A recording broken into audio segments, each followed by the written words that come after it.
ময়মনসিংহের হালুয়াঘাট সীমান্ত দিয়ে ভারতে পালিয়ে গেছে ওসমান হাদি হত্যা চেষ্টা মামলার প্রধান আসামিরা।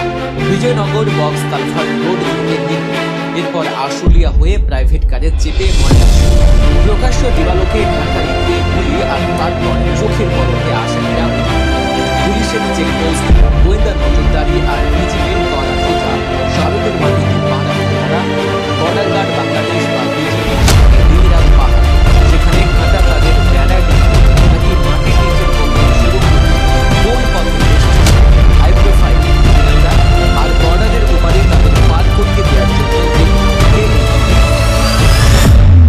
যমুনা টিভি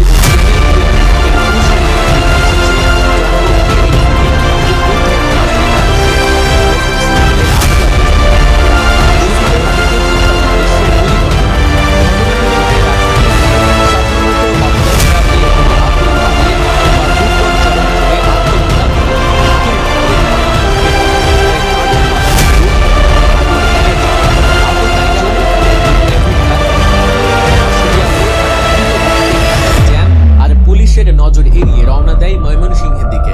তাদের গন্তব্য ছিল হালুয়াঘাট, কিন্তু বর্ডারের একদম জিরো পয়েন্টে গাড়ি নিয়ে যাওয়া অসম্ভব এবং ঝুঁকিপূর্ণ। ধারা বাজারের মুন ফিলিং স্টেশন ও তার আশেপাশের এলাকায় প্রাইভেট কারটি থামানো হয়। আর ঠিক সেখানে যার নাম ঘটনার পর তার নাম এখন গোয়েন্দাদের মোস্ট ওয়ান্টেড তালিকায়। ফিলিপ একটি লাল রঙের মোটরসাইকেল নিয়ে প্রস্তুত ছিল। প্রাইভেট কার থেকে দুজন ব্যক্তি নামে এবং মুহূর্তের মধ্যে ফিলিপের বাইকে চড়ে। ঘটনার এই মোড়টা খুবই গুরুত্বপূর্ণ, কারণ এখান থেকেই বোঝা যায় যে পুরো অপারেশনটি কতটা সুপরিচিত সময়ে ধারা বাজারে বাইক নিয়ে ফিলিপের উপস্থিতি এটা প্রমাণ করে যে তাদের নেটওয়ার্ক কতটা শক্তিশালী। এত বড় এই পর্যায়ে নিয়ে তারা কোন ভরসায় বর্ডারের দিকে গেল? বর্ডারের সেই গোপন পথটা আসলে দেখতে গেল। চলুন ফিরে যায় সেই বাইকের যাত্রাপথে। ধারা বাজার থেকে ফিলিপের বাইকে চেপে আসামিরা রওনা দেয় ভুটিয়াপাড়ার দিকে। বাদিকরা সরেজমিনে সেই দুর্গম পথ ধরে পাহাড়, টিলা আর বিজিবি এবং স্থানীয় সূত্র নিশ্চিত পথে প্রায় 4 কিলোমিটার পাহাড়ি পথ থেকে তারা পৌঁছে যায় ফিলিপের বাড়িতে। ফিলিপের বাড়িটি একদম সীমান্ত। তদন্তকারীদের ধারণা এই বাড়িটিকে তারা সেফ হাউস বা ট্রানজিট পয়েন্ট হিসেবে ব্যবহার করছে। ঢাকা থেকে আসা সেই দুর্গম অপরাধী হয়তো এখানে বিশ্রাম মোটরসাইকেল নিয়ে যাচ্ছে। লাল রঙের সেই বাইকটি এখন বিজিবি কেন্দ্রে আলাদা হিসেবে রাখা আছে। বিজিবির সেক্টর কমান্ডার কর্নেল সরকার মুস্তাফিজুর রহমান প্রেস ব্রিফিং এ জানিয়েছেন যে অপরাধীদের বর্ডার পৌঁছে দিয়েছে, সে ব্যাপারে আইন শৃঙ্খলা রক্ষাকারী বাহিনী কাঁটাতারের বেড়া কি সেখানে নেই? যমুনা টিভি ক্যামেরায় ধরা পড়েছে এক অদ্ভুত দৃশ্য। ভুটিয়াপাড়া সীমান্তের কাছে রয়েছে একটি কালভার্ট। দূর থেকে দেখলে মনে হবে সাধারণ পানির ট্রেন বানানো প্রবেশ করেছে। বর্ডারের এই অংশ থেকে শুধু কম স্থানীয়দের মধ্যে গুঞ্জন আছে যে এই রুটে টাকার বিনিময়ে মানুষ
বড় কোনো আন্তর্জাতিক মানব পাচারের চক্রের সদস্য।